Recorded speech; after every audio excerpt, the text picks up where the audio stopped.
kana musika te noki bakoya kokosa yo Alliance Fleuve Congo kolanda na musika te yaka yo moko oyekola oyeyeba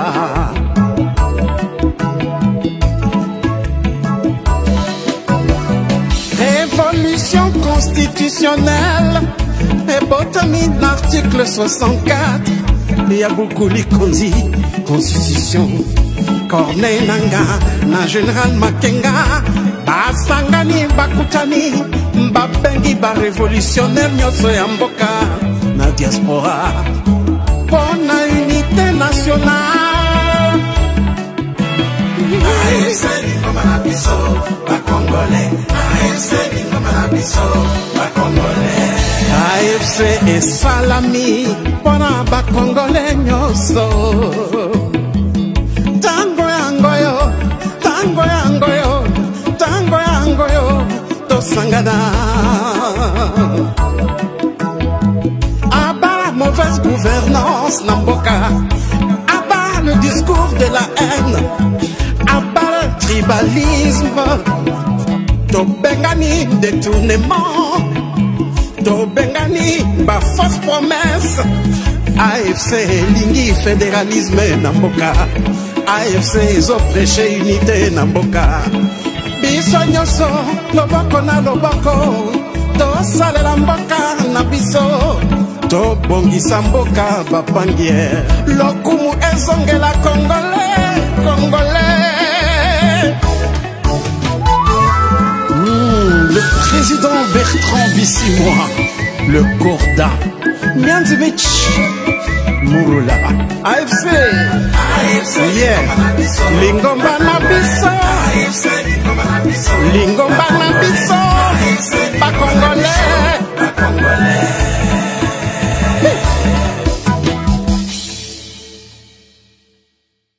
Non simplement hier je vous ai parlé il y a insécurité dans le Congo central mais l'insécurité même dans la capitale congolaise à Kinshasa Jacquemaine Chabani un aventurier tout fait.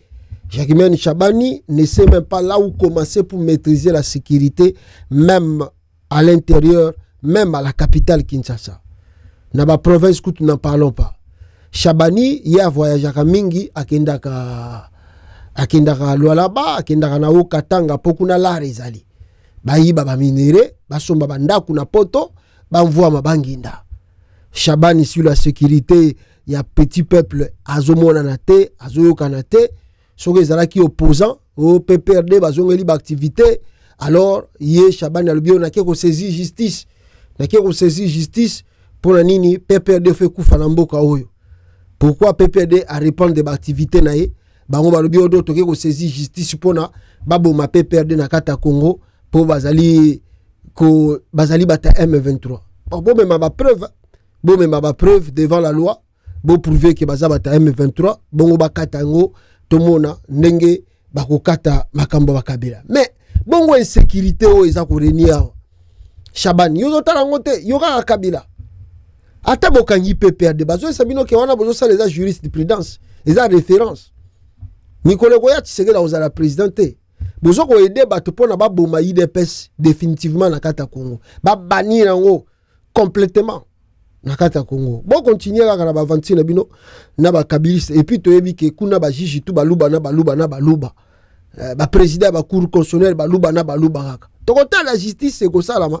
Soki boko kanga PPRD boko bomango tokomona kaka. Mais un jour boka moite soki IDPS se koufi. Tozana bino kaka wana samokili yao. Donc mais yo kuna kaka PPRD et tout ça.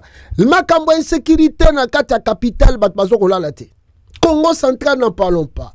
Katanga, les gens m'ont appelé depuis hier. Pasta Tozola la tête na Katanga. Insécurité à somme na Katanga. Bande konanga to sala nenga bi pasta to yebite to kosuka. Donc awa wako donc 18h kota na ndako na. Mususu même posa na Katanga kuna yo ba ye ko kotela yo na ndako na yo pa bata force du progrès à IDPS. Et surtout soki ba yo ki kaka ke tendance na yo ezali ya ko nier Chilombo. Hey! bakoyana bakagule wana bakagule bakangi bilongi basali yo mabe bakena bango okotuna nani. C'est ça ce que Tshisekedi a créé au Congo, un climat de terreur, de véritable terreur au Congo que vous n'avez pas l'idée. Et la population de la capitale Kinshasa en paye le prix. Et lobby yawa événement moko salama qui na la capitale somme, vous n'avez pas l'idée. Image preuve à l'appui. Bazako la kisabiso caméra cachée, il y a katia établissement yango ba bandi mais armé na katia capitale ba côté li batu bazaki ko lia soki nini so ba ko sala nini ba côté li bango na kangi wana folimi pona masase beta maki wana somo na ebisibino somo peuple congolais somo donc wana bozomona bazoteka na batumsu baye komela na kati soki ya ngada wana directement bakamwaka batu babandi ko beta masasi bozomona babandi wana bakoti bazobeta masasi bozomona batu bakimi babandi ko kimatala ça batu bazokima wana na kati ya capitale braquage au bloc bandal à bandal plutôt à ciel ouvert kini mawatro na kini na loki na kata bandal na nini donc braquage ko sakanate bato wana bayibi wana bazotambola na bango pe makolo boyo ka témoignage awa ça débat ba beti masasi fort hein quand même mutakufite loko zate mutakufite bazite monga matuke mais ba récupérer ba monga mike bato bazaki libanda nge bayibi bango mais pour ce que le reste mutakufite nga bayiba pe ba braquer Cambis wana mais bayibi elokote situation to éviter vous allez à bon chaque fois le combat va être na mandat après que les marés salibo juste sécurité à la station à la police mais on appelle bosso kuna maté ça mais ba intervention ta moko yete ba continue na couloir na bloc A ba makolo ata mutu moko arandi bango te vraiment. Voilà, boyo qui témoignage, vidéo preuve à l'appui, vidéo y a la caméra cachée zalaki wana et filmer événement ti batwana bakoti batu bazalaki na kata nini wana bazomela bazolia bafani na bango ba complicité na bango pe bazalika na milieu wana ba pesi bango déjà ba piste boya wa makambeza déjà bien talande bat bakimi talande bat bazako kima bango bakanga ki peson so ezate na vidéo wana. Donc tala batu ndenge bakimi na kati ya makambo isalami na bandal kuna ba complice na bango pe bazalaki wana ça peut être comme des femmes et des hommes ba complice na bango bazalaki na kati wana oyo bande ko yeba déjà terrain ndenge ezali wapi Shabani ba yibi ba braqué bango wana bakei ba braqué bakena bango insécurité totale awana kinya na katanga kuna n'en parlons pas. Na Congo central, n'en parlons pas. Partout dans le pays, n'en parlons pas. Et ils se sont les premiers à accuser Nanga. Oh, côté Nanga Zali, insécurité, Zamakasi, Batmazo Koufa tous les jours. Bongo, ils ont ça en pleine journée dans la capitale. Police Azap. Koutou, témoignage, voyons qui moutouana lobike. Na station, na ba policier Bazali. Na liboso kunape Bazali. Ba été. Même les policiers, monsieur, baza complice à l'événement. Petit bo kenda ko braquer bo pesa biso quelque chose na biso. C'est comme ça les choses se passent maintenant au Congo. Et ils ont participé mawa régime Tshisekedi na nyoso tout bazaka ko choué qui miezalité na mboka wana. Mais quelque part bato bakende ipe ko melawa. Ah congolais. Omoni bablo Congo tala. Bozole la passe eza na mboka, makambo eza te bien na mboka. Mais il y a encore des gens qui ont mis la galerie congolais lingi ba boîte de nuit, lingi banganda. Alingi surtout, c'est comme tout va bien dans les pays. Allez, beaucoup de temps makamane voilà. Et ça passe mboko bande konanga donc grave. Voilà un peu insécurité na ngana meka ko lakisabino. Mais dans la foulée des choses, et loko kamusinga i batebele awa. To lamuki lelo na tongo, to yoka o Fachi Beton akangi lisanga bonganga. Le mondo balbaga Carmen existera totiaka un moko tembe. Ah ben c'est vrai, Carmen existera vraiment. Ah, parce que peuple congolais lisanga bonganga soki boyebi te tangu dialogue esalami ya Senko, boyebi dialogue ya Senko esalamaki na Congo, tangu dialogue wana esalami esili gouvernement ya sika ebimi.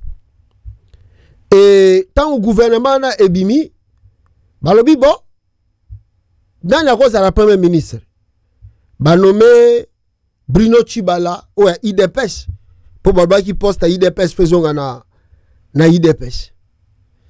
Il y a premier ministre banome Tshibala premier ministre boyebi makamuni le lekaki. Maintenant étonnant ne na konome Tshibala premier ministre lisanga bonganga pe a soutenir ki Bruno Tshibala yepe banoma ki est ce qui ministre ce qui a qui pré ce qui ya gouvernement dans l'Assemblée nationale kuna babloka nengwa lisanga bonganga travailler na Bruno Tshibala pendant je crois 2 ans papa ndeka makambo ezalaka élection salami en 2018 Tshisekedi a prêté serment en 2019 alors lisanga bonganga yé balongoli na gouvernement azaki reconduite lisanga bonganga ayena sima ya Martin Fayulu le président élu comme Kumisa Fayulu oh non Félix a gagné l'élection il faut qu'il y ait un dialogue il faut qu'il y ait une solution parce qu'ils savent que non ce beau sali dialogue il n'y a pas qu'on se retrouver à créer ba dynamique ba biloko ebele yoka ba document yoka biloko na ebité nana benda ki na mopanzi abise lisanga yo salaire yo landa Fayulu ozonga comme présidente yaka koto to banda kokumisa Fachi Beton akoyo ke ma apesi ta poste apesi fonction d'un moment to la muki na tongo boy le roi wa politicien Congo ba yoka sonité lisanga nganga yoka sonité shita sima akomi na muta Fachi Beton akomo critiquer Fayulu même en élection 2023 lisanga bonganga critiquer Fayulu fort oh Fayulu teka molimo na ye Fayulu yene mta trahir combat na ye Fayulu a trahir ba membre parti na ye a trahir la muka to vandi mukiawa makamba constitution changer et plutôt bandiko ya Tshisekedi alinga changer constitution lisanga bonganga ke ko appuyer oh non même si tu changes de constitution comme ça, l'autre côté, ils allaient pas luka kimia na mboka. Oui, le président, bonganga, ata la mikanda, poste pe yakati, fonction pe yakati. Tu sais que la autre les gars na musika. Lisanga bonganga zoe bate ke Fachi Beton, grand tribal. L'homme qui est né, grandi et qui va mourir tribal, c'est Antoine Tshilombo. Prévané du tribalisme au Congo, yangoyo. Bota la tribalisme Tshisekedi Denika di Makazadi Tony Mwamba Kazadi Nicolas Kazadi Peter Kazadi Bestine Kazadi donc talabino moko baluba na baluba boloba te yeli sanga bonganga liya kota na kiri oyo sans savoir que Tshisekedi né grandi et mourra tribal il est comme ça. Il ne va pas changer. La nature ya mutuna ndagi un pasteur ici aux États-Unis mbuma nyoso tu soki otie graine nango na se ekobota kaka mbuma wana yo bwaki graine nango jamais mbuma lilala ekobotela yo mangue ekobotela yo manga te jamais mbuma ya avocat ekobotela yo kokoti to pai non mbuma nyoso soko lolongo na mabele ekolakisa yo fruit na yango tango ekobima oyo boza komona oyo ya makambo tozolo ba ya tribalisme ya Tshisekedi eza nature na ye eza ndenge na ye oyo bozo mona eza kolakisa am na ye ndenge ezali do am na ye ama Félix eza ndenge wana boko changer yango te il est comme ça donc c'est vous Oh, bozo continuer ko le bara que Fachi, oui, Fachi. Bino de bozo l'exa air na bino apamba. Neti balisanga bonganga. Lui, il pensait, yé le golaza, ni na ko chapua pa Chilombo, et Chilombo ko paye ses postes. Nzokanda zoe bate que il s'est approché d'un grand tribaliste depuis l'histoire politique et banana Congo. Il y a première fois tout le monde a mutaza tribal lokola Tshisekedi. Bande gonangai, chez Tshisekedi, soko zali muluba ya mbujima ite, oza na place tepe menaï. Tu n'as pas de place. Mais la présidence est remplie de gens de Mbujimaï. Il n'y a pas de Congo là-bas, il n'y a pas de Bangala là-bas, il n'y a pas de Bachouaïl.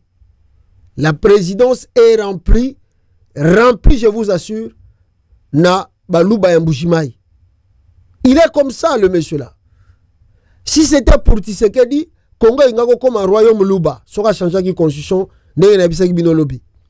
A tchétché bande konaï na ba poste tout.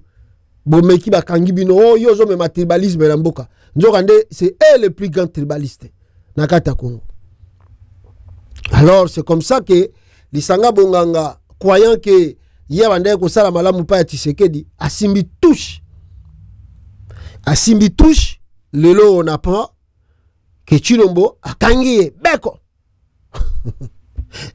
Asali nini Lisanga Bonganga asali nini pour que Tshisekedi akangaye asali nini batu bazako yiba mbongo wa leta bangoyo bato tu bozomona ba yibi bambongo wa leta oyo denika dima près de 1 milliard oyo soki combien de millions ya mbongo ya SPT je crois soki PCP soki nini wana ya enseignement ayibi yango Nicolas Kazadi n'a parlons même pas Peter Kazadi n'a parlons pas Bestine Kazadi n'a parlons pas mais bango basimbi bangote baza ba intouchable.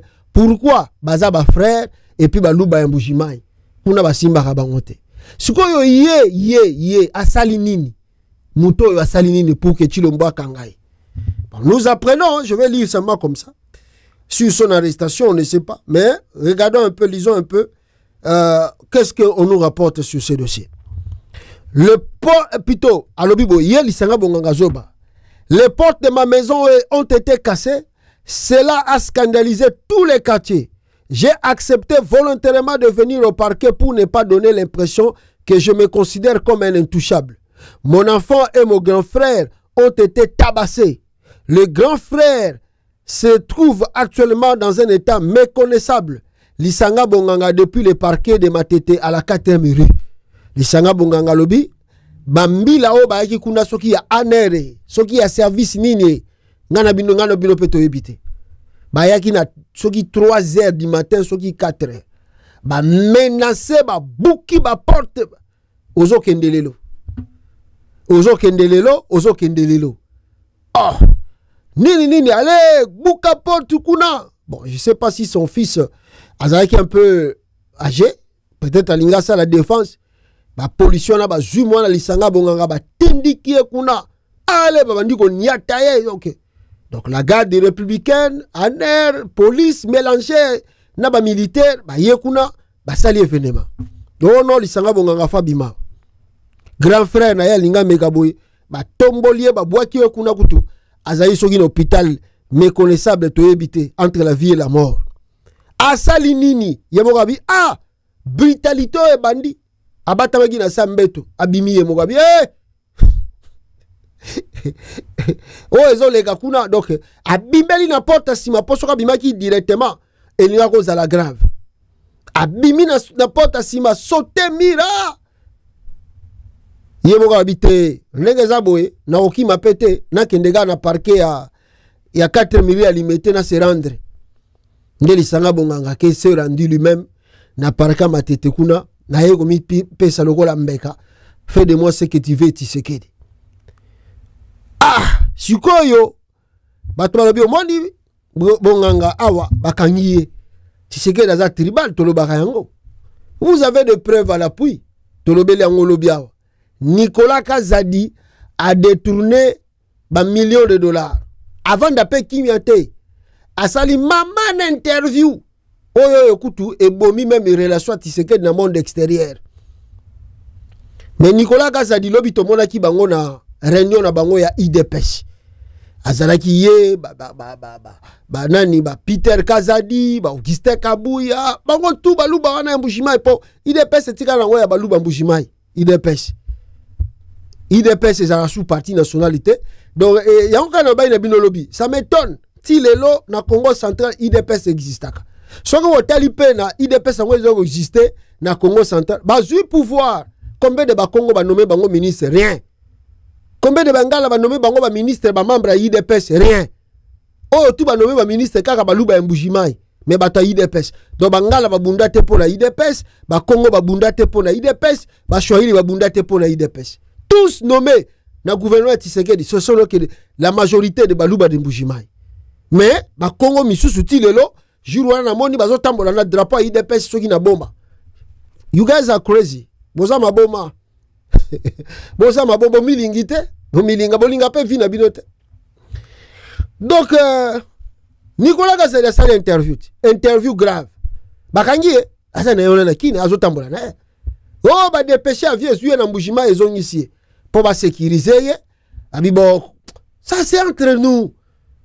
Tobi koza fistule po oza sous na fonction te oza na pouvoir te ozo liate yango komi na kando lo bibongo mais c'est entre nous asaki na réunion à IDPS Kazadi Kabuya ayomoni ye bango tuna ba Peter bazo so na bango siko imaginez le jour matin Fayulu asalaki ba déclaration Fayulu alobi ke Tshisekedi aza trop tribal Peter Kazadi ayeko répondre oh wana azalaka soki azalaki pe na enseignant soki Steve Mbikai ayeko répondre Augustin Kabuya bango tout basengi kutu o procureur a fongola dossier contre Martin Fayulu pona alobi ke Tshilombo aza tribal sikoyo oyo Peter Kazadi alobaki Nicolas Kazadi plutôt c'est pas grave Kazadi alobi ke Tshisekedi azali tribal et pas jouisseur aza aventurier azoli mbongo à l'état azo sala boye boye olie balandela sikoyo comment s'appelle Nicolas Kazadi batiki ye po aza muluba ya Mbujimayi batiki ye ba osimba ete ba okanga ete batiki ye aza muluba le frère du président ba okanga neni sikoyo lisanga bonganga komi M23 tomeki ko vérifier tomeki ko fouiller de gauche tomeki ko fouiller de droite si sikoyo non tozu information te de quoi baza ko reprocher lisanga bonganga sali pour que bakanga yeba memayi nengwana ou bien yemo kwa se rendre na parquet à Matete 4e muri ya limité. Pourquoi? Tribalisme. Je vous ai dit ça hier. Soki nanga komaki na Goma te na Nord Kivu et na Nord Kivu te na Sud Kivu. Ah! Tshisekedi a changé caution. Tolingaki to simba mitu parce que Tshilombo makambalingaka sala biso na habité défense ni tonga to sala lisanga bonganga azui parce que ya yeko kumisa Fayulu awo kuta zaraki mutu na gouvernement ya Bruno Tshibala donc ba Fayulu batikala ki na opposition ya kendaki pa Bruno Tshibala allié atondi pouvoir de Siri abia géopolitique oyo dialogue ezoya funa chapo pa Fayulu poto sala dialogue na zonga na système amoni ezo umela akene pa Tshisekedi. C'est comme ça le système politique congolais. Il n'y a pas de patience. Akomi go finga Fayulu, akomi go finga ba opposant mususu. Le loto sukuape. Le loto sukuape, lisanga bonganga. Ozui penda donc toze la soki ba ko sala procès contre yo, soki pa ba lobi oza M23 ngana yo to ebité. Biso to ebika ke ozalaki sima ya Fayulu, otiki Fayulu, okomi go finga ba opposant. Siko tango ke kuna indi siko bozo tindela bato information poto sani to kele mawa toza na compassion bonganga magamba compassion si là déjà molimo ba émotion ya ba sentiment si là ozui lisanga bonganga ba mema yo soki na prison centrale ya Makala totala kuna makamuni no ko défendre yo nem to yaki ko défendre des changements à constitution au comité là ba article ba document Tshisekedi a changé constitution. C'est le même Tshisekedi qui se rend d'ailleurs na parquet à Matete. Il y a limité. Ozobanga. Ba menacer moi na yo na grand frère na yo. Ozobanga lelo yo zo ki régime Tshisekedi bonganga. Ozui soko zo landa vidéo bisiko zali yebanga ngoke ozui Parce que bino ba politique à Congo boyo karaté. Boyo karaté, le peuple vous fait des fois confiance et vous abusez de cette confiance-là. Bozo koye bisa peuple makamususu, peuple alandi bino, à soutenir bino, aussitôt vos communes va faire, vous oubliez souci à peuple, réclamation à peuple, beaucoup bongisa ba famille na bino na bana na bino. Au moment il y a lutte, ba famille ba membre na bino bazalakate, bana bino bazalakate, bande ko na bino bazalakate. Mais lorsque vous accédez au pouvoir, vous oubliez tout le monde. Vous oubliez le peuple. Ozui finga sous ba opposant na parki wana. Keno finga bakatumbit. Finga li sous fayulu. Ozui penda ozui. Ah, boyo ka pe fayulu a tweeter li sous.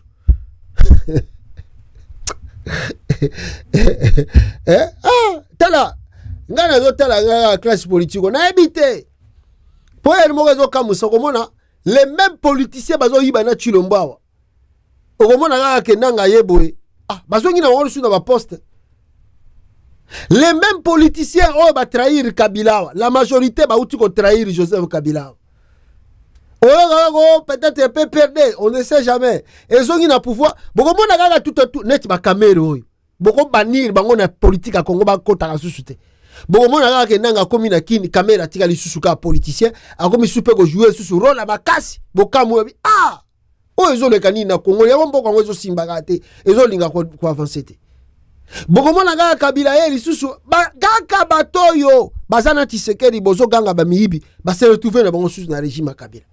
Oui mais ya quoi au Congo? Ya quoi au Congo? Les sanga bon ozui et puis bao batikali ba très trop batikali oyo bazalaki na biso lelo bakoma batati sekedi tozo zela pe bino neti babemba ba kamere et les autres tota na bino na musika kamere kutunga na suetaka tango babande ko menacer pa batayi de peste tazaki ne sengo makasi babwaka e ba chaita na ndenge gilia lo baki babwaka na mai na manda ko tala ngo na sepela bi voilà tozo zela ka tota na bino na musika bobeba na te mais ba kamere babemba et les autres, il faut pas y avoir moko. Tshisekedi a un plan na un objectif na. Plan ya Tshisekedi déjà bloqué pour nanga menacer et tia commune nord Kivu na sud Kivu et il n'a plus la possibilité de changer la constitution. Or Tshisekedi voulait changer la constitution même si nanga azaki na Bunanganda. Et lui dans son plan, s'il arrivait à changer la constitution, mais à nommer ba gouverneur Yemoko à sali sélection ya Assemblée nationale mususu na Sénat à sali biloko na et abandi ko nommer ba gouverneur na ba vice gouverneur partout baluba na baluba bo sambwe kamere alingalo ba bazongi si dossier 100 jours beko mukamati bemba Félix ko bozo mona ezoba ayebi que Jean-Pierre Bemba détourne des millions de dollars.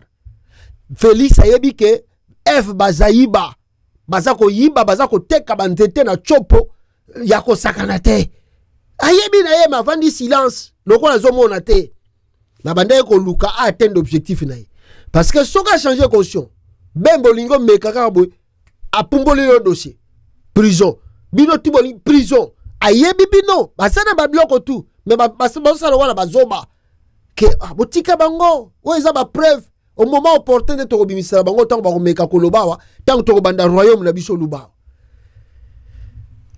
Tozote la kaka, to sambe la kaka, nzambe pa sunga biso kaka, makamunenge zo kendele, bananga bakoma, rapidement pour que Tshisekedi la sa aventure na été, alizo linga sala. Mais, ba traître o baza ko trahir, bolia ka bien botonda ka bien na Tshisekedi. Un jour, to retourne na mituna awa. Donc on a plus de pitié. Ngana ko yoke la caméra mawate so bakangi, pourquoi? Pourquoi so bakangi caméra, je peux avoir pitié?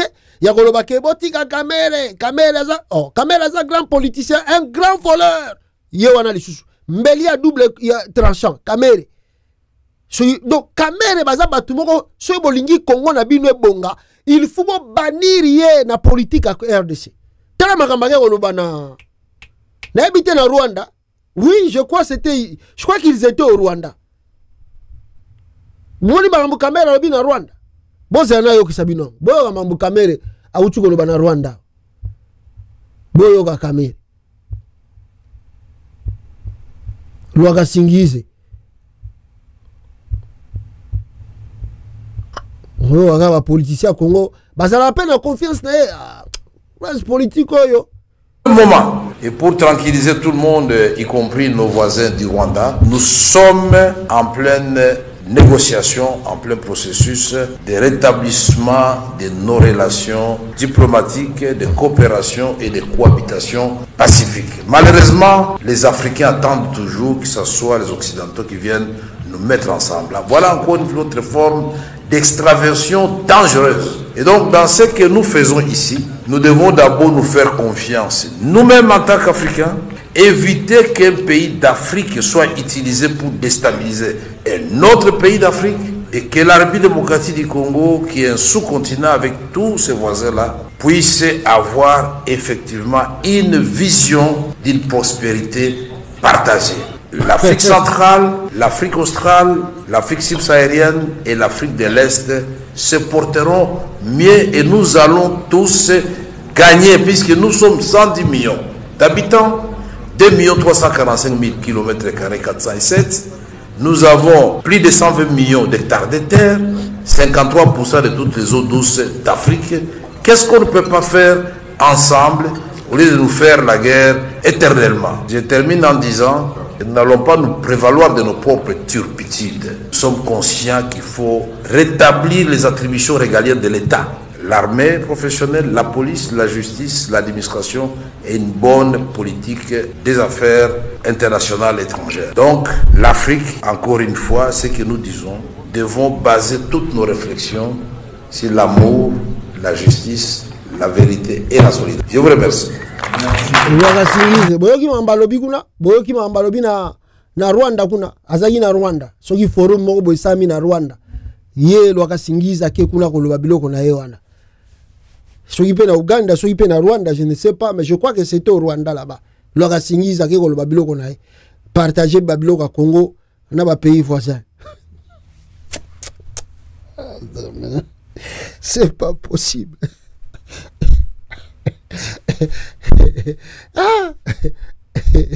Oh, faut partager les biens du Congo avec les pays voisins. Pays ni nango a partager ba bien na RDC. Pays ni. Ata Brazzaville to zanae.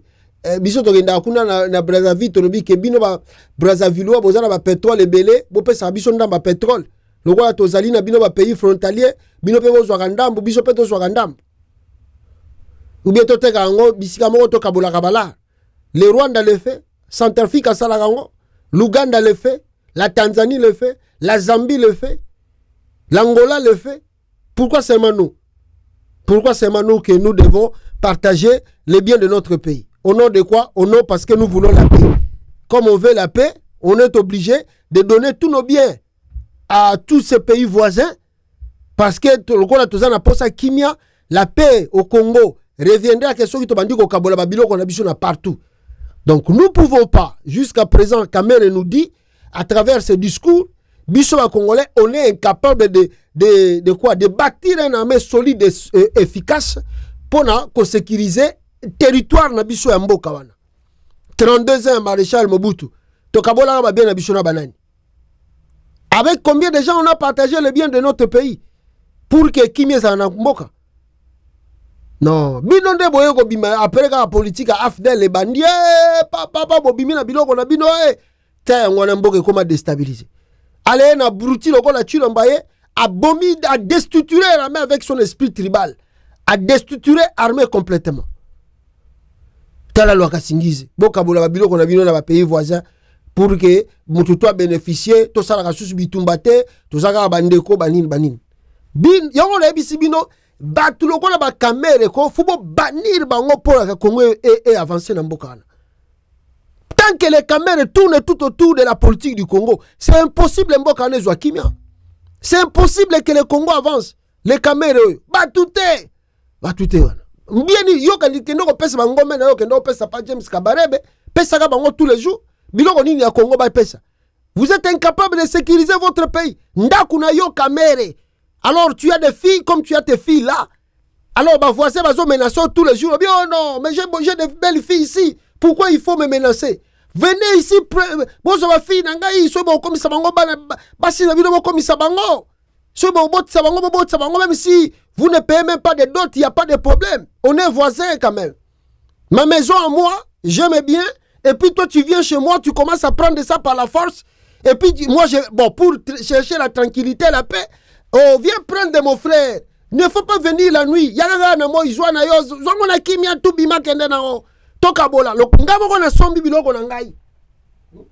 Cela m'appartient. Mais yaka kozwa, zwana kimia. Yoza mutamakasi. Yaka zwa na kimia. C'est ce que vous dites aux Congolais. Ba politicien oyo, ba lwaka singizo. Mawatro bandeko nanga mawatro donc.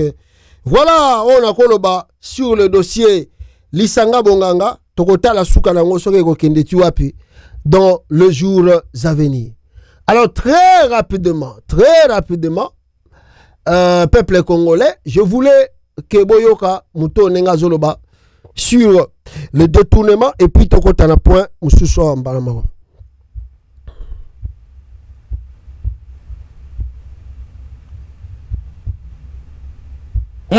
Par rapport à promesse à chef de l'État sur la réduction du train de vie à l'institution. Au Congo, l'utilisation de Mosolo, il y a Mboka, la République démocratique du Congo, et Zobeba.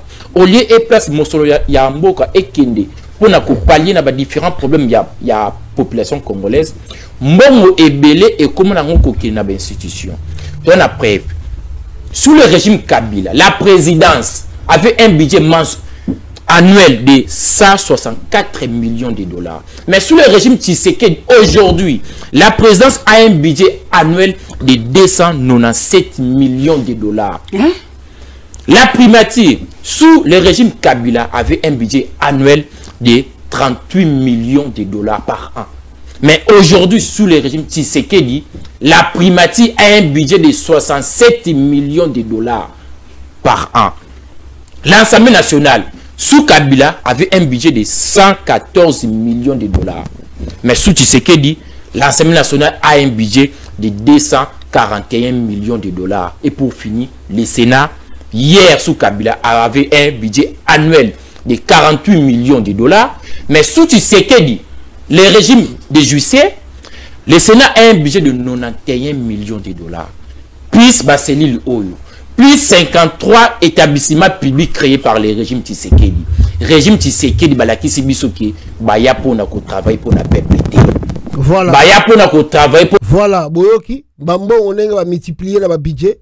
Les grands voleurs sont dans le régime Tshisekedi à l'épreuve de Constant Mutamba. Oyo bakangie main dans le sac. Mutamba azako wangana mais ba document tout ezako la kisabiso noir sur blanc que Mutamba a voulu détourner des centaines de millions et 39 millions de dollars et selon certaines personnes on me dit que au président Tshisekedi à la première ministre tout ça dans cette affaire recombolesque le cabinet du ministre de la justice s'est empressé le 11 vous voyez que Mutamba salaki grandement menti sur ce détournement.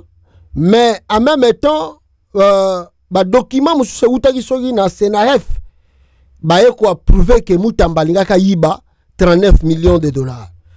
Et ça confirme que mbongo balingaki ba détourner les vrai. Oyo Mutamba lingaka yiba ils vrai. Ils ont qui le coûtait qui vraiment l'argent oyo elingaka bima na trésor public. Mais ngana mituni question moko. Si Constant Mutamba réellement était derrière ce plan de détournement, il y a un makasi wana. Pourquoi alors, peuple congolais, pourquoi alors le régime Tshisekedi, parce que un ministre, certes, il a le droit de faire un plan, d'élaborer des projets oyo ezali secteur naye pour un peu améliorer ma condition peut-être à bisika yazali. Donc Mutamba plein droit. Il y a ça la projet, il y a Kolukaba prison, il y a Sike Tongama. Mais toutefois, naba idée par exemple, il y a Kotonga ba prison, n'est-ce pas, 39 et puis prison monnaie lokola na Kisangani. Et puis montant lokola presque 40 millions de dollars fallait que bima. Ces choses-là se discutent au Conseil des ministres. Avant même que tout le monde ait un document, il va dire que tambola ndenge to l'accès bino lobi wana ke atindi kotoyo. Mais ce qui est sûr, le projet a été discuté au Conseil des ministres. Et moi, je pense que ce projet-là a été approuvé par le Conseil des ministres. Que Balbi, voilà, Moutambaye na projet na que non, moi, dans le secteur nangai, bon, bah, ça, la réunion chaque vendredi année. Les réunions là, bah, chaque vendredi, bah, kendaka. Chaque ministre a un compte rendu à secteur naï, n'a ma cambo à ça qu'on projecte à ça là. Donc, vous n'allez pas faire croire aux Congolais que Moutamba s'est réveillé de lui-même et puis Abandi Komela Batou sur un projet de construction. Il y a disons 40 millions de dollars. Moutamba s'est envoyé mon côté. Peut-être le projet y a qui n'a conseil des ministres. Moutamba la kisi bango que non, vu de difficultés, où ils allaient na kata capitale, na prison ils allaient saturé, il y a capitale. Je pense que toi, ton prison sous Mounene et Makasi, na côté à Kisangani. Alors, le gouvernement va réfléchir. Et je pense même qu'avant même que le projet ait un conseil des ministres, le projet est qu'il y a déjà la présidence. Que non, moi, ministre Moutamba, na cabinet chef de l'État, na un projet moko boyawa, totonga, parce que mon yawa, na Kinshasa ba komi trop saturé, toko longo la kabatowa, totinda kabangona, prison Mounene na Kisangani kuna. Mais pour réaliser montant du tout, il y a un projet Oyo, tout le bagage à 40 millions de dollars. Alors, président Yolobini, et le chef de l'État a une équipe Mobimba. A quoi étudier en gros, ce gars d'accord, oui, je suis tout à fait d'accord que Yobanda projet, il y a construction à prison. Mais tant que chef de l'État, parce que tout doit se faire à la transparence, c'est ça l'État. Tout doit se faire à la transparence. Au lieu souka entre Tshisekedi et Moutamba, et qu'il y a un conseil des ministres. Le conseil des ministres va élaborer le projet. Na bamboka mususu kutu fuba ba kene nango tina ba l'Assemblée nationale ba lobelango Moutamba défendre yango. Ba mona que oui, il a totalement raison et puis ba prouver yango construction ya plusieurs bandits. Mais bon moni que makambe ke ina ba marché à gré, il y a ba cop ti Moutamba comme ko senga mbongo eleka déjà na ba roi bank. Mais la vraie question, même si nous condamnons et nous savons que Moutamba est complice de ces choses, mais disons des choses vraies, l'État congolais était au courant. Tshisekedi plutôt était au courant. Les chefs... C'est-à-dire, c'est imaginable de telles sommes d'argent et Bandako Bimanake à l'État parce que c'est Moutamba qui a décidé. Moutamba est qui? Lui, il est qu'un simple ministre. Il ne peut pas exécuter des travaux sauf qui président Moni Angote qui a approuvé Ango. Donc, projet Boyo qui a prison à Kisangani, 19, Félix Aza au courant, Ayebi, que Moutamba zo sale loko boye, et ko koute boye banini. Yango moni, Moutamba zo suko courage, abandi suko ko senga balar. Et là maintenant, je peux aller plus loin pour vous confirmer et vous dire que c'est Tshisekedi qui était dans le plan pour encore piller le pays, voler l'argent de l'État. Alors, Batumusu, na moni moi tout moko, ya connaît Nanga qui dit que le petit a simbi touche. Même ici, il a saisi mais bien, même ici, il a demandé que Ache Moutou Nanga va payer 5 millions, mais Batu Balingi Balongola na gouvernement, Balingi Balongola Moutamba na gouvernement, Yangona, Batinda qui est peut-être orienté. Alors, ce qui a dit le projet, tant que senga sukoyo, mbongo bima, document bima na libande fuité, balo bakese, Moutamba qui a voulu détourner l'argent de l'État. Donc, c'est-à-dire, ça peut être une complicité, mais ngana ebisibino a vrai, Tshisekedi est au courant. Ayebi. Peut-être aussi, comme Nanga dit, que Balingi ba beta ekou que balongole na gouvernement, on ne sait pas. On verra les jours à venir. Ça peut aussi être que non, Tshisekedi a demandé à Moutamba, bimisa côté wana la, comme ça ngana benda parti ou bendi parti na yo, ouais gotika la botongi moi prison mo kuna, tovani na biso kimia. Mais quand échoué, peut-être va arriver si. Alors, mais ne dites pas que c'est seulement Moutamba qui était complice de détournement de cet argent. Non, il y avait Tshisekedi, son gouvernement, Batou Belé, Bayebi Kopoana. D'ailleurs, le ministère de la Finance peut faire la saisie, n'a sorti un bon. Ah! Bilo ba sika ke Batouana ba otinda lettre ga nengwana sans que le ministère de la Finance yeba. Oh! Tshisekedi ayebi. Oh, tout ezaka ka Moutamba pe, balingi ba soki soit disant ndenge na moni nanga peut-être balingi ba simbisa cartouche ba longola ou soit aussi balingi ba ça la véritable cop na bango mais et reverser simbite moi ba yibezate. D'ailleurs il y a une vidéo qui circule ici à la toile où Moutamba voulu corrompre un agent de la CENI. Na habité soki bosi boyoka kiango Moutamba alinga corrompre un agent de la CENI. Abisi o non le kisanga kaka na kopeso $10,000 yo na kopeso cash 5,000 wana pre tindi bande kuna yo balega na nini kuna baya ko zwalar Moutamba zo koloba yango boyo ka yene ngaza koloba baya bande kuna baya ko bantu ya CENI baya ko zwa 5,000 $10,000 pona bale qui est député national. Écoutez la corruption de Moutamba. Ne vous en faites pas. Sur le terrain, je suis le premier dans le sondage. Vous pouvez faire le sondage. Je suis le premier, même ici dans la cité. Le problème, c'est il faut un plan B. Non. J'ai besoin d'un plan B. Ça veut dire me assurer un package de voix. Non. Pour ne pas être surpris. C'est à vous de me dire, au niveau national, je pompe autant, au niveau provincial, je pompe autant. Et puis, moi, je vais beaucoup vous aider, vous allez aimer, papa. Vous voyez, beau m'a dire câble de l'autre, du questeur, c'est moi qui l'ai placé. Vous voyez? Donc, je suis en contact permanent avec les directeurs de la CNI. Jusqu'à maintenant, je parle avec les questeurs. Vous voyez, parce que nous avons le même regroupement. Mais je me dis, je n'attends pas que ça vienne de Kinshasa. Vous voyez, on ne sait jamais ces histoires ici. Vous voyez, papa?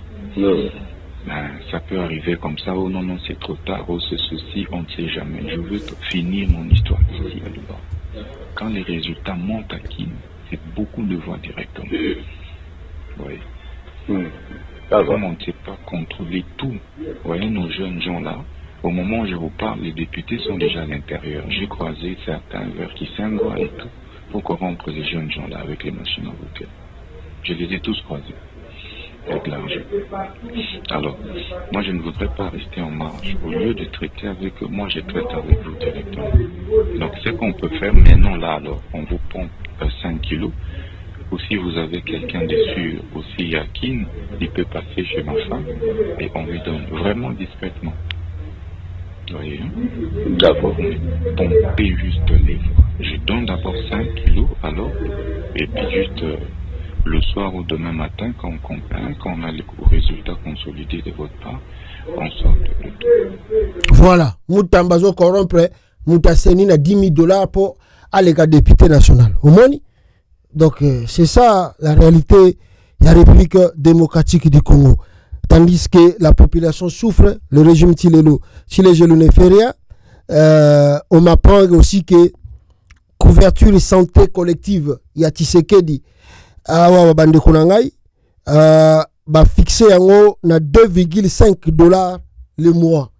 Donc, balobi que employeur nyon surtout, employé nyon surtout, il y a l'État, travailleur nyon surtout, il y a l'État, akobandoko futa chaque mois $2 na salaire na ye $2.5 pour nous supporter couverture santé collective. Bakata yi bango soki combien $5 déjà pour nous foutre ba militaire faire les efforts de guerre. Alors awa walisusu ba promettre bango ba kolongola bango sous $2.5 ba soka combien par mois? Moins de $100. Moins de $200, balongola d'abord $5. Si vous avez $2.5, parce que le peuple au Mawate. C'est Tshisekedi qui a lancé couverture santé oyo. Tout le qui est papa, est-ce que vous avez le budget? Ou est-ce que vous avez la couverture santé oyo? Ça coûte beaucoup. Ote fachi beto ache santé ya ofele na Congo. Ah papa, okobana ndenge nini? Ozana nini pour ça la couverture santé wana? Ache yango tala lelo akomi ko pinir ba congolais na buzoba naye yemo ko kuta ameka ko tambola wa boyebi ke Tshisekedi akangama ki na embouteillage na Kinshasa lobia na ko tambola ka bo excusez akangami na embouteillage na kati ya capitale comme vous n'avez pas l'idée azoko ko tonga nzela te le président eza kangami na embouteillage ko kamwa asambwe embouteillage la team magasin. Pendant 9 heures.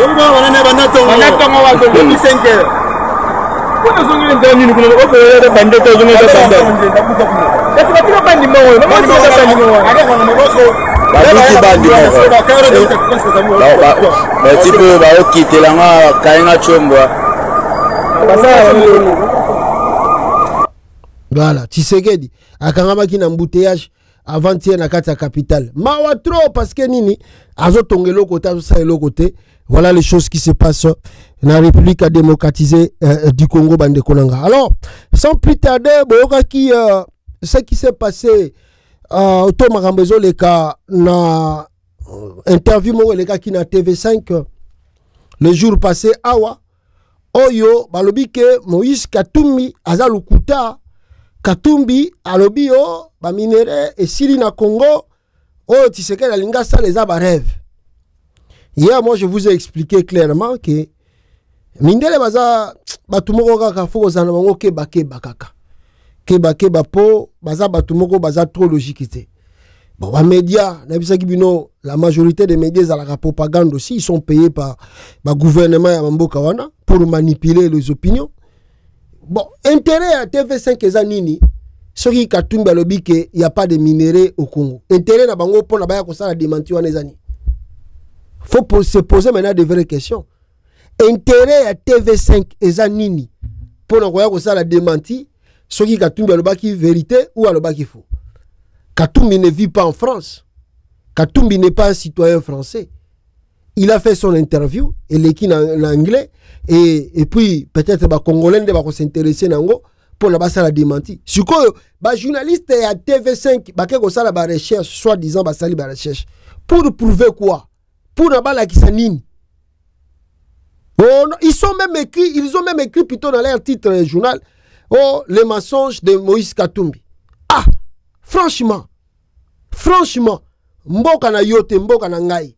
Ndaku na yote ndaku na ngai ngade na yebi bisika ndako ezali ezotanga na yebi ya Katumbi asali mamba minere e bandi le lote Katumbi afandi na mamba minere bandi le lote à part Katumbi nenge boyebi kateka ba poisson na ateki ba poisson zular tie kokota makamba ba minere awumeli na ba secteur ya minere ayebi ba 4 coins ya Congo bisika ba minere ezali Katumbi ayebi yango ayebi 4 coins. Il y a RDC bisika ba minere ezali Katumbi ayebi ke koto ba minere za boye koto boye za boye koto za boye koto. Alors la vérité que il y a plus rien là-bas. On a vendu des minéraux aux Chinois, les Canadiens baza ko exploiter ba minéraux. Il y a aussi d'autres pays, la France, la Belgique et d'autres pays qui exploitent des minéraux. Siko ba minéraux Tshisekedi alobi akoteka akozwa yango wapi. Le péché de Katumbi c'est de dire la vérité que non, il n'y en a plus. Ouais, tikali kuna, ezala encore peut-être 10%. Oh, Tshisekedi azo ko sala bino rêve, boya kozwa. Oh non, Katumbi kosi te découvrir 25 soki 1000 milliards. Boza mihibia. Bobanda ko exploiter ba Congo, ko exploiter ba minerais à Congo. Ça fait combien des années aujourd'hui? Depuis 1960, boza ka simba ba minerais à Congo. Ba Congolais ba bénéficier na ba on a rien. Tozo kana biso pe le côté. Na ma minerais on tout boya ka kozwa. Mais bino ndega boyaka bozala ba pareil tout. Oh touriste, ba touriste à Lukuta. Monde mundibu. Na bisino fo vani na monde mundibu ko colis esprit. Je vous dis la vérité, biso mutu mwindu na kolisi esprit te. Fo vani na mboka bandibu. Tuna mutu ta vana na mboka mundibu ndenge mundibu a rezona kana mundele. Ya blaga hata. Oh mundibu na mundele doge za nakapena machu kwata. Mundibu aza mutu esprit. Biso na to côté esprit. Mboka na yote bozo ke ndoko sala muta yo aye tourisme ndoka na ketina kwa moko boya mboka bato. Yo yo luweni na mboko. Oh shiba. Na biso no ba wandibu bakenda babiloko wana. Soit osuka na capitale soit bango moko bazoko tambusa yo. Ndenge kanga ezaka na Corée du Nord. Ndebo mona bakambe sama na Corée du Nord. Ndenge sama na mboka bandibu. Batika ka mutu n'importe qui ta kene n'importe où na mboka na bango. Jamais tout est téléguidé, tout est orienté. Bon chez nous là-bas, soki mundela ye mututu azolenga lenga mundela komo kota tina ba village mundela komo kota tina ba kwe moko boyedoki oh yozo ya ko luka nini awo bozo mona yo touriste ya ko ede bana zoko tala bana santé ah non bana oyo nzoka ndaza ko ya ko etide ba minere nini ezana sama bele wana bo mona ye kaka bimi lokola mutu moko simple nzoka nde mama na ba rapport ezali awa na moni ya grave boya kozwa 25 000 milliards miyibi bandoki boya kozwa kasi bon lokola se koma ya bino boluka bitumba R2 ba congolais ba kovanda na kimia te tango boza ko découvrir ah bo uti ko découvrir na Congo central bolingi bo banda su bitumba na Congo central bolingi bo banda su bitumba na Congo central boya kozwa lokola Congo est comme bien privé na bino boya kozwa Katumbi alobi il y en a pas de minéraux ezate ote Katumbi azotala mabe amoni yango bien te biso to moni 25 000 milliards alors je vis le journaliste Nono proche de Katumbi basali reportage pour démentir aussi répondre na TV5 par rapport à mensonge na bango oyo ba diffusaki sur question à minerai na kati ya RDC. Écoutez la réponse de l'équipe de Katumbi. Tous les jours qu'une chaîne aussi honorable que TV5 Monde, vieille de 41 ans, avec toute l'expérience qui va avec, la responsabilité également s'illustre dans le faux. Et paradoxalement dans une chronique dont le but est de faire l'analyse des fausses informations. Cette fois, c'est en fait la chronique elle-même et la web journaliste Nina Soyer qui ont répandu un très gros mensonge. Oui, décidément, la web journaliste a tout fait sans apparemment aller sur le web. Ou par exemple, on ne se trompe pas sur la présentation de Moïse Katumbi qui n'est pas le porte-parole du parti Ensemble, mais bien son président. Avec une telle grossière erreur, l'on ne devrait pas s'étonner que la suite de son travail fût tout aussi bâclée. L'on découvre également, non sans peine, que la web journaliste ne s'est pas dotée d'outils de traduction fiables. Oui, l'anglais peut bien être une langue difficile si l'on ne sait pas faire la distinction entre mining, qui veut dire mine, et minerals, qui lui veut dire minerai. Moïse Katumbi, dans son intervention dans 69X Minute, n'a jamais dit qu'il n'y avait plus de minerais au Congo, chose que la web journaliste lui attribue faussement. Il a parlé des mines. Because all the mines today, 98% have gone. There is no mine. Il ne resterait plus aucun minerai en République démocratique du Congo. C'est en tout cas ce qu'a avancé Moïse Katumbi. Madame la web journaliste de la très sérieuse TV5 Monde, vous devriez rectifier votre traduction et admettre que vous avez prêté des faux propos à un homme qui affirmait tout autre chose. Et à ce propos, peut-être faudrait-il un peu de pédagogie pour tout le monde. La cartographie de tous les gisements actuels en RDC remonte de l'époque coloniale belge, le gouvernement congolais n'ayant jamais investi dans la moindre prospection. Et toutes les réserves actuellement connues ont déjà été distribuées à près de 99%. Il ne suffit pas qu'il y ait des minerais quelque part. D'ailleurs, il y en a presque partout à travers la RDC pour qu'on parle des mines. Il faudrait un travail de prospection pour conclure qu'il y a des quantités de minerais suffisantes pour qu'elles deviennent une mine à exploiter. Ainsi, en RDC, toutes les mines connues résultant des prospections ont déjà été attribuées avec des réserves bien mesurées. C'est donc clair que des gens voudraient ravir des mines d'autrui, en annuler les contrats pour les céder à d'autres. Il y a encore bien de minerais, mais pas tout autant des mines. C'est cela la pensée de Katumbi. Il a affirmé ce qui est vrai. 99% des sels qui existent a déjà été distribué. C'est ainsi qu'il invite des investisseurs dans le but d'abord de procéder à de nouvelles prospections qui déboucheraient ou non sur de nouvelles mines. Comment quelqu'un qui aurait affirmé qu'il n'y avait plus de minerais en RDC inviterait-il au même moment des investisseurs miniers? The door is open for all the investors to come and invest in the Congo. Oui, tout le monde peut se tromper, même sur TV5 au Monde. Pour les autres, on appelle à calmer les ardeurs. L'homme qui parle ici maîtrise son sujet. C'est un homme d'affaires, y compris dans les mines, depuis sa tendre jeunesse. Il sait donc faire la différence entre minerai et mine. Il connaît toutes les étapes qui partent de la prospection à la production d'un lingot de n'importe quel minerai. Très différent de cette nouvelle masse d'opportunistes qui des mines ne connaissent que la couleur de l'argent facile qu'ils détournent au détriment du peuple. Voilà, ça c'était la réponse de Moïse Katumbi na TV5 Oyo attribué propos Mogo. C'était grave même d'abord, on peut dire comme ça. Katumbi quand même aujourd'hui n'est pas aussi une personnalité qu'on peut minimiser dans une chaîne Yamounene local à TV5. Bon, j'appelle ça Mounene pour l'Afrique. Je vous ai dit hier ici aux États-Unis, Nana Ebi TV5. Ah, non, on va TV5.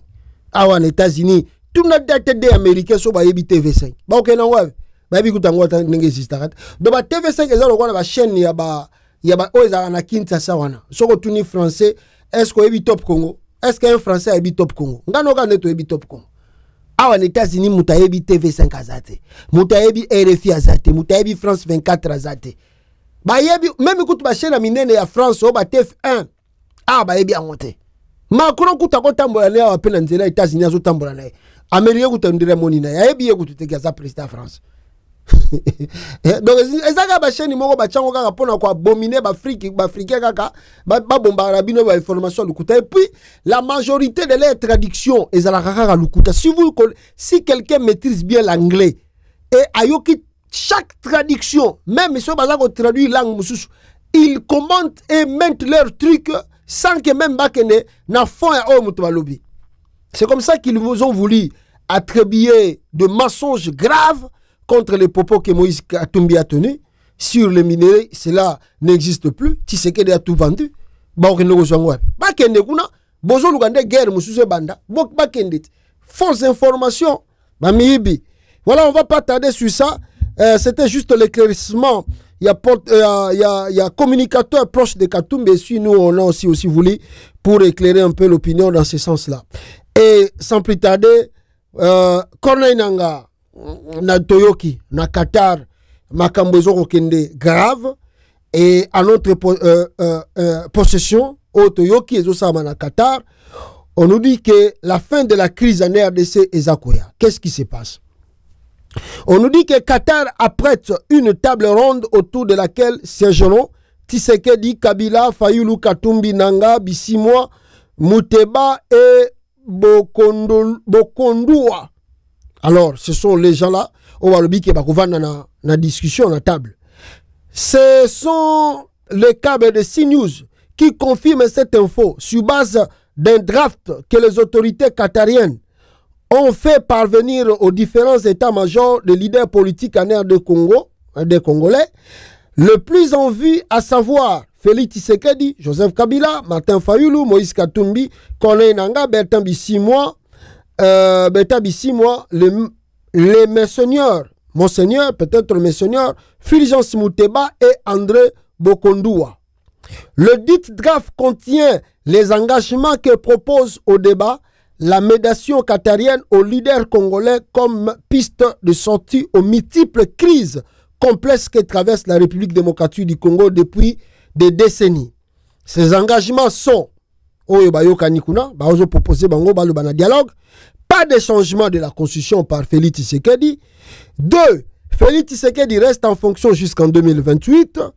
Composition d'une Assemblée nationale et d'un Sénat représentatif de toutes les composantes ou parties prenantes, laquelle vont définir le nombre, donc revoir l'Assemblée nationale et le Sénat. L'Assemblée nationale n'a pas le pouvoir d'engager une motion de censure ni de méfiance contre le gouvernement pendant la durée de 3 ans de 2005 à 2028. Donc, toujours contre la transition, donc la durée de la transition, c'est 3 ans. Proposé.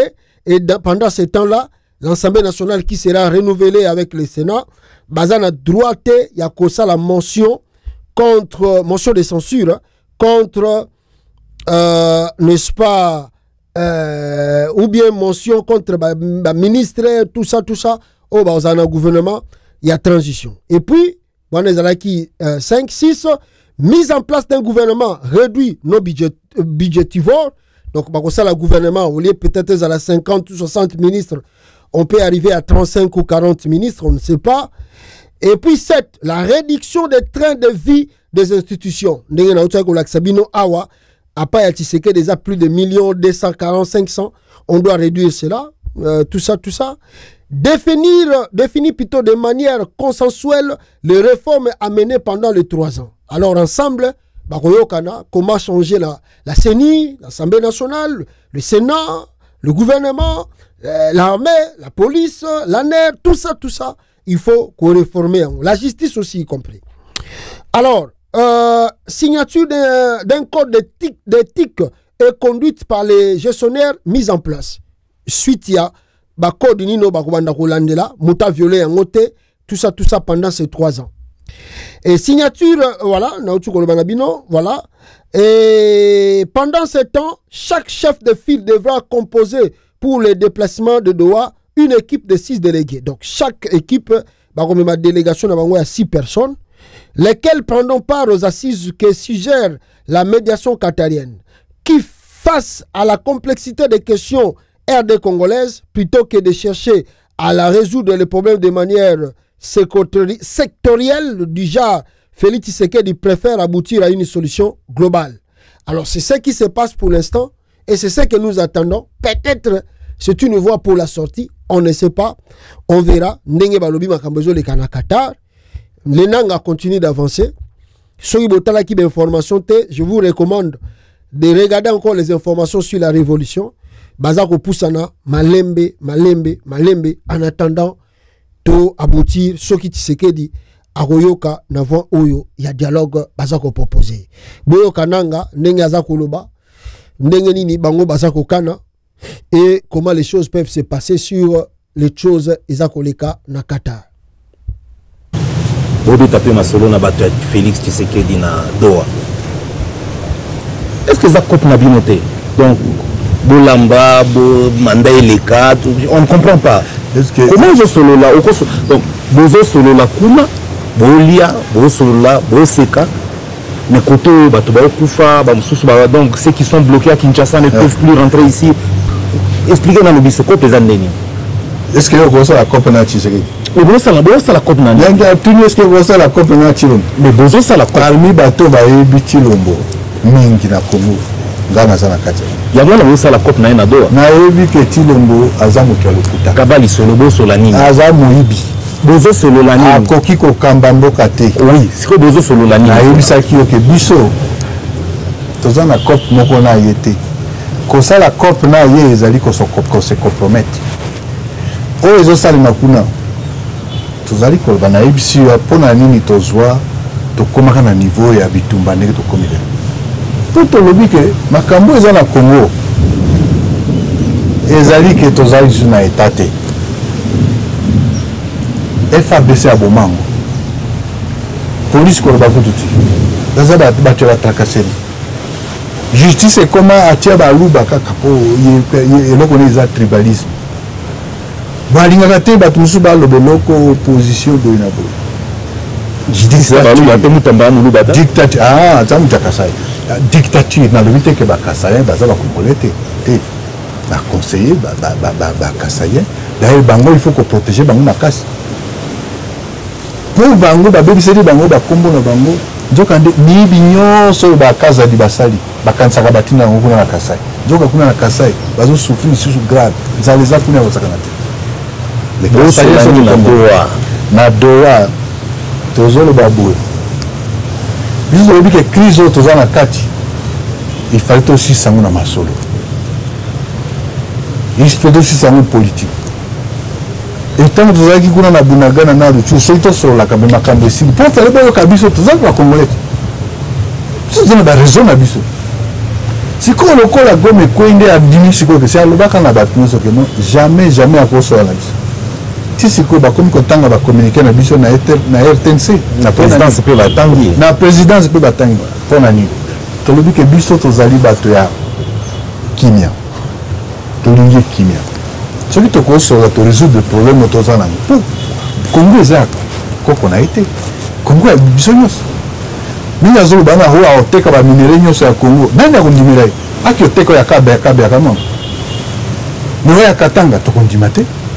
ya Kivu tokondima te ya Ozaire kuna tokondima te ya Bandundu bakono tokondima ngo te.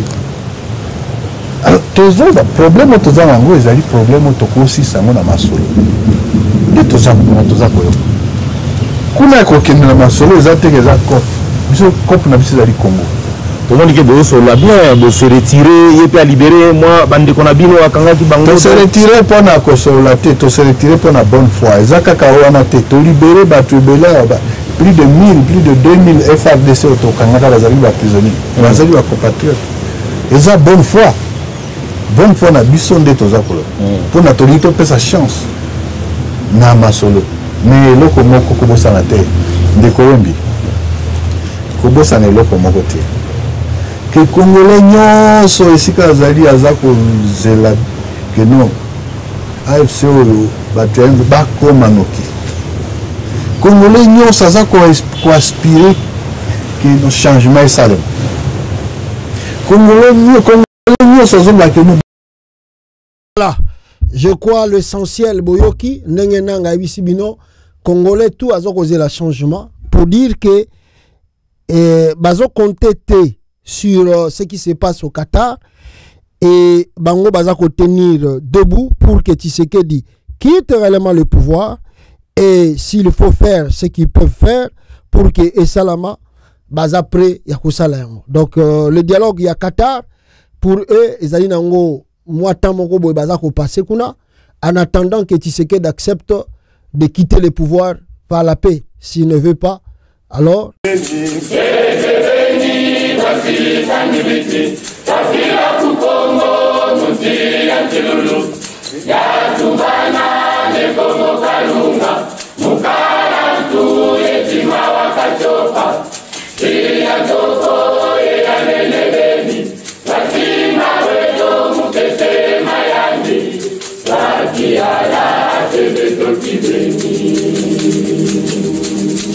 Wabu onzenga Zena waiza wanataki gole Yekongo ya kamusa muda muda zingi Siya tomo ila siya tombe Siya kese eka siya chaki